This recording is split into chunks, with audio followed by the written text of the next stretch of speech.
Kelanjutan kasus digerebeknya dua oknum lurah yang asyik berpesta minuman keras di dalam kantor kelurahan di Kota Kendari, Sulawesi Tenggara, kini kian bergulir panas.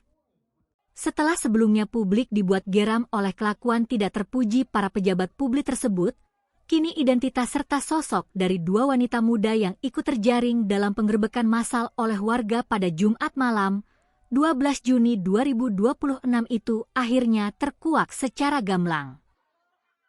Sosok dua wanita muda yang ikut diamankan dan diarak oleh ratusan warga dari kantor Kelurahan Poasia, Kecamatan Abli tersebut, diketahui masing-masing berinisial Cis yang baru berusia 21 tahun, dan rekannya berinisial Ani yang masih berusia 18 tahun. Kehadiran dua wanita muda ini di dalam fasilitas dinas milik pemerintah pada tengah malam buta, diduga kuat sengaja diundang untuk bersenang-senang dan menemani para oknum lurah tersebut. Fakta mengejutkan pertama datang dari sosok Cis.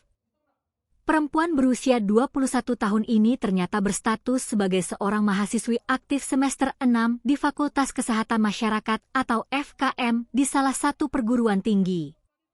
Di sela-sela waktu senggangnya di luar jam kuliah, Cis nekat menghiasi harinya dengan melakoni pekerjaan terlarang sebagai wanita panggilan atau penyedia jasa kencan daring melalui sebuah aplikasi perpesanan hijau.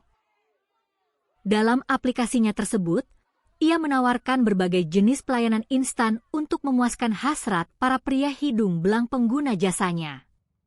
Lebih miris dan memilukan lagi, tim penyidik menemukan fakta bahwa dalam menjalankan pekerjaan malamnya tersebut, wanita berinisial Cis ini ternyata tengah berbadan 2 atau hamil dengan usia kandungan yang sudah menginjak 4 bulan. Cis diketahui sudah berstatus menikah sah dan bahkan telah dikaruniai 1 orang anak. Sementara itu, sang suami saat ini diketahui sedang berada jauh di perantauan untuk bekerja di wilayah Kabupaten Morowali, Provinsi Sulawesi Tengah. Dalam penggerebekan maut malam itu, Cis tidak datang sendirian ke kantor lurah.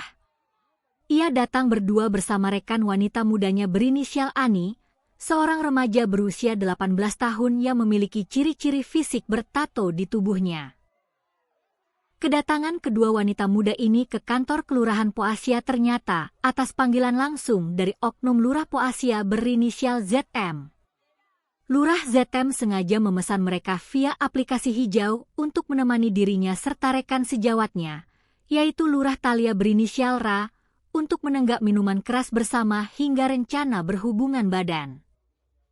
Namun, skenario pesta syahwat dan miras di atas fasilitas negara tersebut berujung gagal total dan batal berantakan.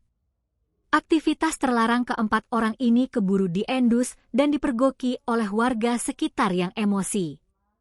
Akibatnya, keempat orang tersebut langsung dikepung, diarak di jalanan, sebelum akhirnya diboyong ke Polsek Abli dan digiring menuju Mapolresta Kendari demi menjalani pemeriksaan intensif. Kasat Reskrim Polresta Kendari, AKP Weliwanto Malau, memberikan konfirmasi resmi mengenai detail penangkapan ini saat ditemui oleh awak media langsung di tempat kejadian perkara pada Sabtu, 13 Juni 2026. AKP Weliwanto membenarkan bahwa kedua oknum lurah serta dua wanita panggilan atau yang akrab dikenal dengan istilah open boat tersebut kini telah resmi diamankan di balik sel tahanan. Polisi masih terus mendalami keterangan dari para saksi serta memeriksa rekam jejak digital pada aplikasi hijau milik pelaku guna merampungkan berkas perkara hukum selanjutnya.